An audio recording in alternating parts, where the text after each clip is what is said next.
Dios les bendiga, Dios les guarde, mis queridos amigos y hermanos en Cristo. Bendiciones para todos en su vida. Estoy contento de estar otra vez aquí en un episodio más de las buenas nuevas. Este es el mensaje número 25 y estoy contento de estar compartiendo la palabra de Dios una vez más para todos ustedes. Muy bien, vamos al tema de hoy que nos compete el día. Los cristianos somos muy reconocidos por las cosas por las cuales nos oponemos. Nos oponemos al aborto, nos oponemos a la ideología de género, nos oponemos a ciertas reglas, ciertas cosas en las redes sociales que ahora purulan. Y son una serie de cosas que los cristianos somos muy conocidos, por los cuales, insisto, nos oponemos. Y debido a esto, nosotros solemos siempre orar para que esas cosas Dios las elimine, o para que alguien se monte en un mandato, para que haya alguien por lo cual acabe con estas cosas, ponga una regla que la moral llegue a ser como era antes. Y estas son las oraciones por las cuales nosotros hacemos para esas cosas. Pero la cuestión sobre estas cosas que nos oponemos no es la oración en sí. Podemos orar por las cosas por las cuales nos preocupan, por las cosas que vemos que están mal. Pero hay una cuestión, un principio espiritual que es oración y obligación. Entonces, por lo general, nosotros solemos orar por esa cuestión por las cuales nos preocupamos, pero no solemos actuar por las cuestiones que nos preocupamos. Ese es el punto que quiero tocar en este día. Ninguna oración, por muy buena intencionada que esté, reemplaza nuestra obligación de actuar. O sea, es como la ley de la cosecha. Si tú siembras, cosechas. Por mucho que yo ore para que una cosecha se dé, si yo no sembré, no voy a cosechar. Esto es igualito. Nosotros podemos orar para que algunas cosas desaparezcan, pero también tenemos que actuar para que esas cosas empiecen a desaparecer. No es simplemente cuestión de orar.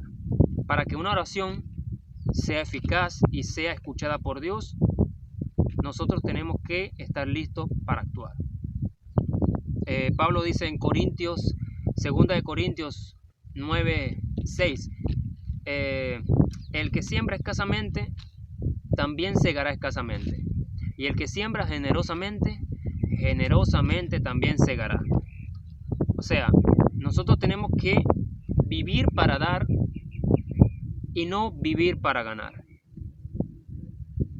Porque todo lo que uno da, automáticamente se le devuelve, sea poquito tiempo o sea en el tiempo de Dios. Pero todo lo que nosotros sembramos de corazón, eso vamos a cosechar. Ojo, no existe existe el evangelio de la prosperidad. Cuando uno reduce a monedas,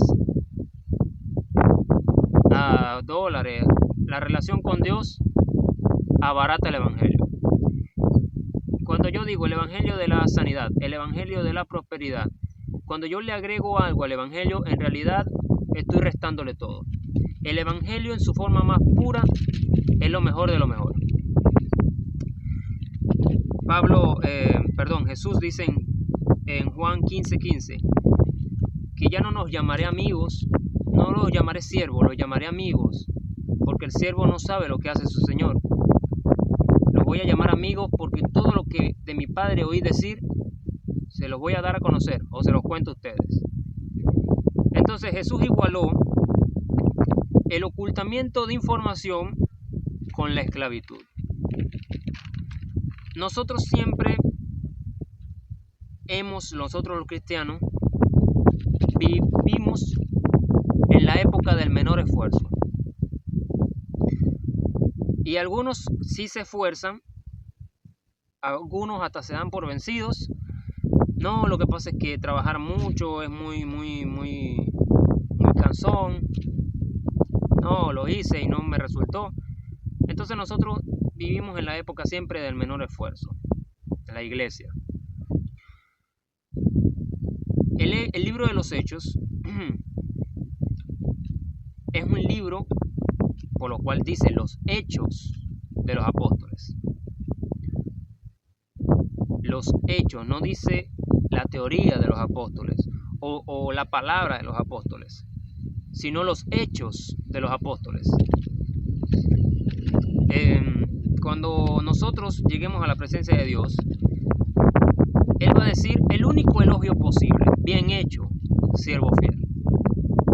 No va a decir bien debatido, bien criticado, bien predicado, sino lo único que nos va a decir: bien hecho, siervo fiel.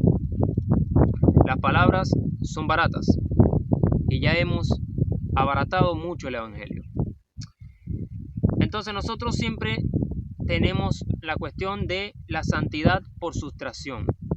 No hagas esto, no hagas aquello, no mires para allá, no te vistas así, no veas este canal. Entonces siempre nosotros creemos que la santidad es quitándonos algo de encima. No, yo voy a una iglesia de sana doctrina donde no hago esto, no hago aquello, no fumo cigarrillo, no miro mujeres, no tomo licor. Sí, pero eso no significa que estás haciendo algo. Porque está el pecado de la comisión, que consiste en hacer algo que no debíamos hacer, y el pecado de la omisión, que son todas las cosas que no hacemos para Cristo. Este es el punto del mensaje de hoy. El pecado de la comisión, que es el pecado más oculto que nosotros a veces tenemos. Y si estás pensando, para Dios no tengo que hacer nada, yo voy a la parábola de los talentos, que está en Mateo 25:14, y veo un hombre que no me parece malo, el que enterró el talento. O sea, porque no ganó, pero tampoco perdió, lo enterró. Y Jesús lo llamó siervo malo y perezoso. Hay una versión que dice que lo llamó siervo inútil. Entonces, a Dios le importa lo que yo haga. A Dios le importa que se cumplan en nuestra vida algunos principios que nosotros estamos en un punto ciego que a veces no vemos. El secreto del crecimiento en una iglesia es que la gente venga a verte arder. Ese es el gran secreto. Isaías 45:11 dice: mandadme acerca de mis hijos y acerca de la obra de mis manos. Y no significa que nosotros vamos a mandarle a Dios a hacer algo, sino que nosotros declaremos lo que Él ya dispuso para nuestra vida. Y si nosotros sabemos lo que tenemos que hacer el bien, hacer la obra que Dios nos ha mandado, es lo que Dios se refiere en este versículo. Ahora, Santiago 4:17 dice, el que sabe hacer lo bueno y no lo hace, le es contado como pecado. Si yo sé lo que tengo que hacer, estoy consciente, pero no lo hago, estoy pecando. Ese es el pecado de la omisión. Nosotros tenemos claro cuál es el pecado de la comisión, pero no sabemos cuándo estamos pecando por omisión. Entonces nosotros podemos orar, claro que sí, pero debemos actuar en consecuencia de lo que sentimos, porque orar podemos orar, hacer una cadena de oración, invitar a 700 iglesias. Si yo no actúo a consecuencia de lo que oro, nada va a suceder. No va a venir un ángel a quitar la maldad del mundo. Tenemos que actuar, obedecer a Dios. Ese es el gran secreto. Entonces, la gente sabe lo que la iglesia se opone, pero muy poco sabe lo que la iglesia propone. La gente tiene que saber a lo que la iglesia proponemos. O sea, somos siempre un espejo que está reflejando lo mal que está el mundo. Ay, el mundo está mal, cada vez está más caído. Pero entonces, ¿qué hacemos? O sea, ¿qué hacen? Puede decir la gente, no, yo, como dije ahorita, no hago esto, pero entonces, ¿qué hacen? ¿Qué están haciendo por el reino de Dios, por el evangelio, por la iglesia? Entonces, es más fácil delegar la responsabilidad a otra gente. Bueno, lo hace otra persona. Pero la cuestión es que si nosotros no obedecemos, Dios va a buscar a otra persona. Y a esa otra persona es que van a venirle las bendiciones, van a venirle las cosas buenas, las cosechas. Porque no podemos pretender una cosecha de algo que nunca sembramos. Y ahí es que empieza después las comparaciones de por qué fulanito le da bien, por qué a fulanito Dios lo bendice. Y ahí, teniendo claro esto, es que vemos las cosas de otro punto de vista. Entonces nosotros nos excusamos a veces cuando no queremos actuar, nos excusamos en decir, nosotros no somos salvos por obras. Y punto. Y esa manera de pensar, decir, no, yo no soy salvo por obras, yo soy salvo por mi santidad. Y a veces esa manera de pensar son los que nos ayudan a pecar en omisión.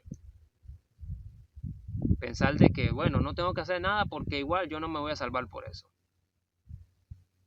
Ahora, es verdad que no vamos a ser salvos por obras. Pero el hacer las obras, escúchame bien, el hacer las obras es la consecuencia de ser salvo. Automáticamente que nosotros somos salvos, nuestro pecado de omisión empieza a florecer, así como el Espíritu Santo trae convicción de pecado para eliminar las cosas malas, trae convicción de pecado para traer las cosas buenas que debemos hacer.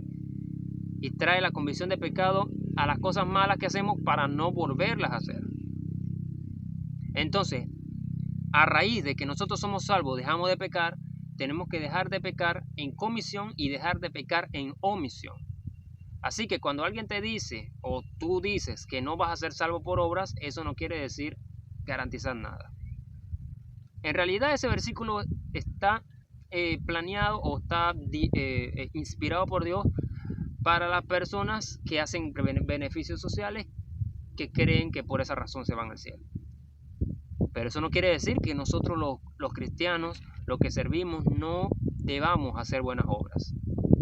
Yo los llamo los monoversículos. Son cristianos que se aprenden un versículo a su conveniencia para no hacer nada.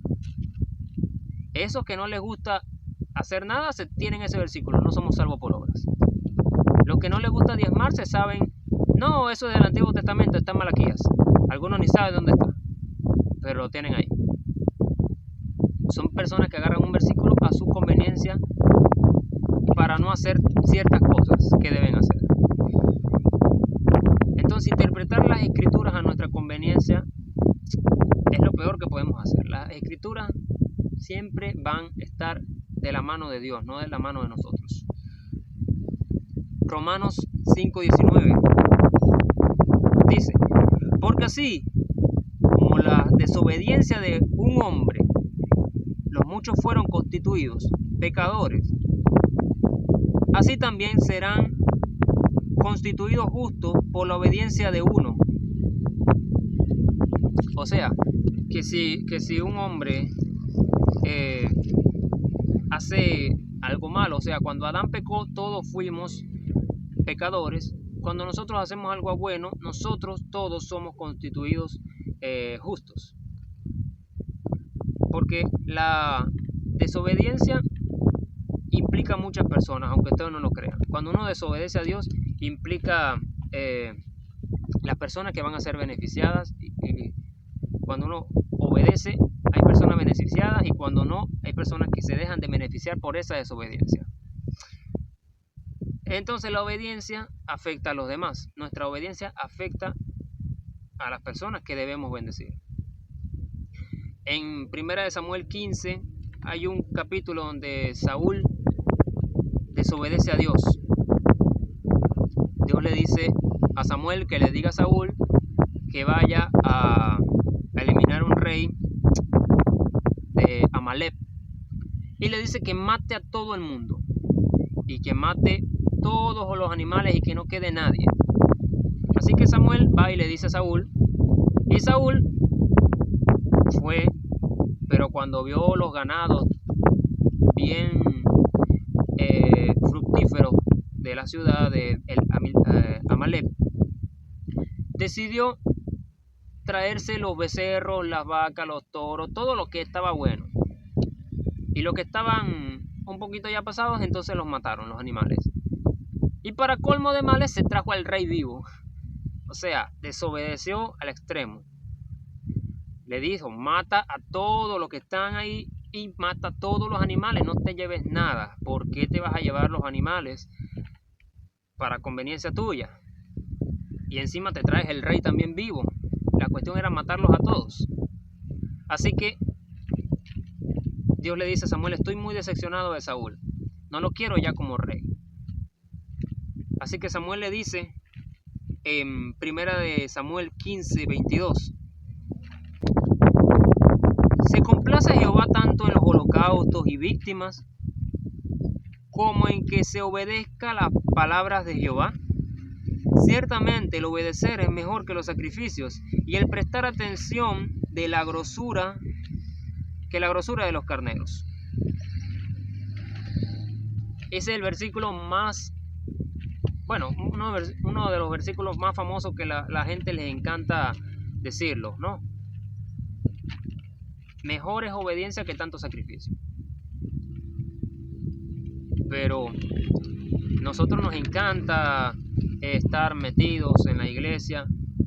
Hay un grupo de personas que nos creemos, me incluyo, nos creemos santos y estamos ahí. Y a veces no sabemos de que el obedecer a Dios es mejor que estar con tanto holocausto, tanto sacrificio, como dice la palabra. Yo siempre digo que Dios prometió que está donde están dos o tres. Pero Dios está en cada ventana de la congregación, de las iglesias, mirando hacia afuera, mirando las almas, lo que todavía no entraron. Entonces yo siempre pienso que el salir, el obedecer, el bendecir es la mejor adoración que vamos a ofrecerle a Dios en toda nuestra vida. Yo sé que provoca, digamos, cierta aberración lo que estoy diciendo, cierta incomodidad, pero están las escrituras. Proverbios 3:27 dice, no te niegues al hacer el bien a quien es debido.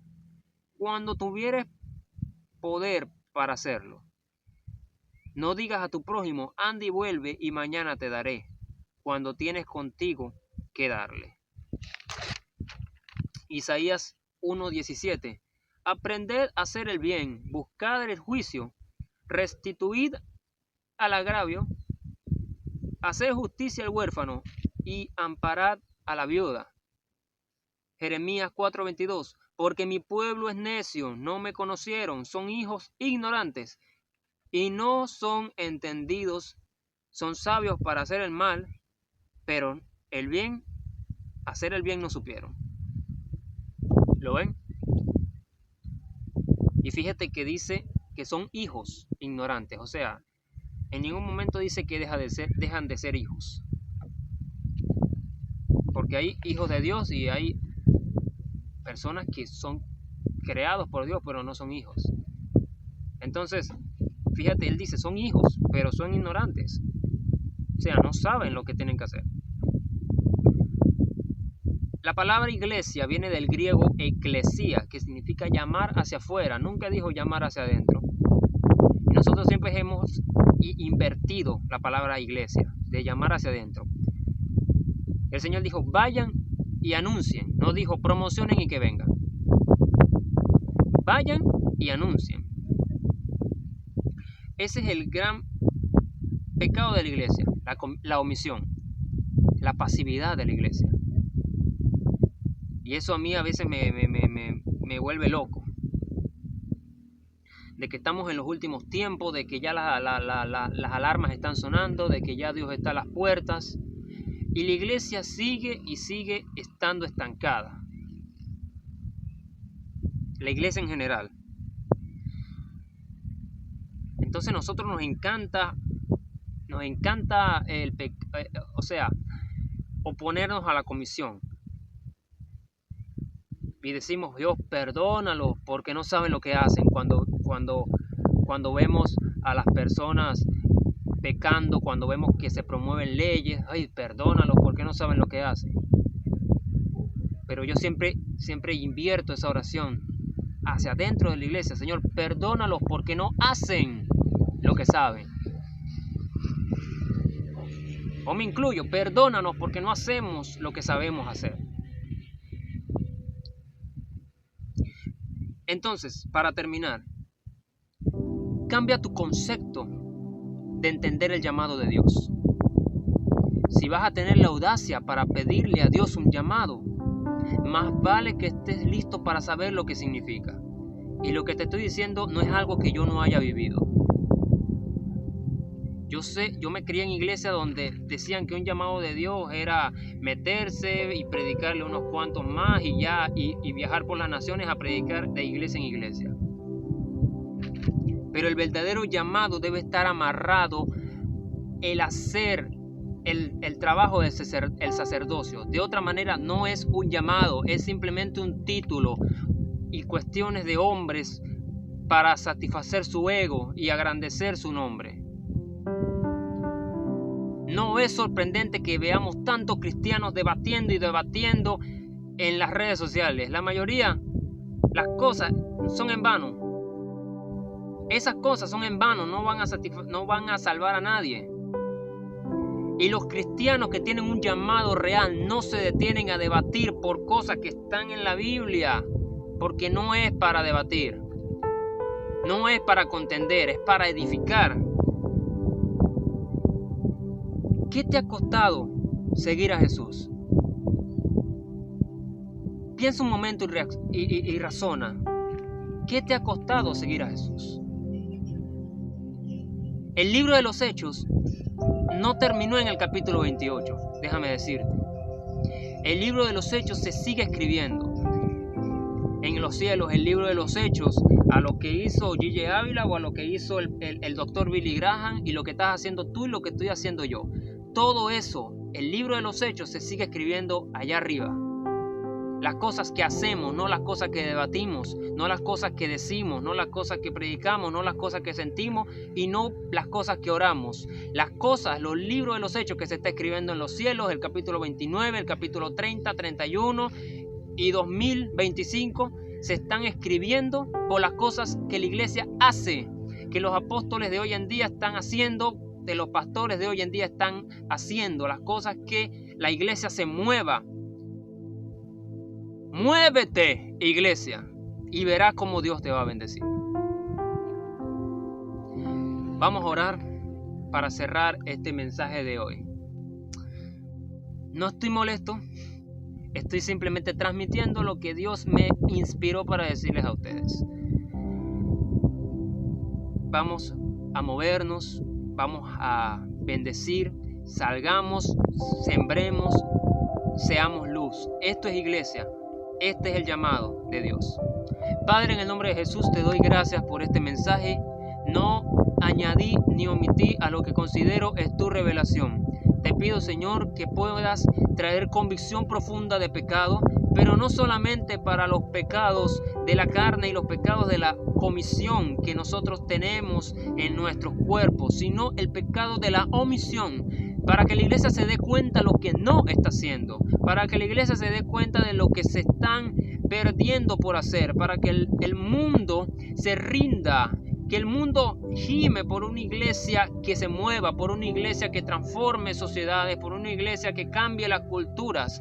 Esa es la iglesia que el mundo está anhelando, la iglesia de los últimos tiempos, la iglesia del libro de los Hechos, la iglesia que se tiene que mover, la iglesia que tiene que bendecir, que tiene que salir, que tiene que ser eclesía, que tiene que llamar a los que están adentro hacia afuera, la iglesia que se debe levantar para esta nueva generación.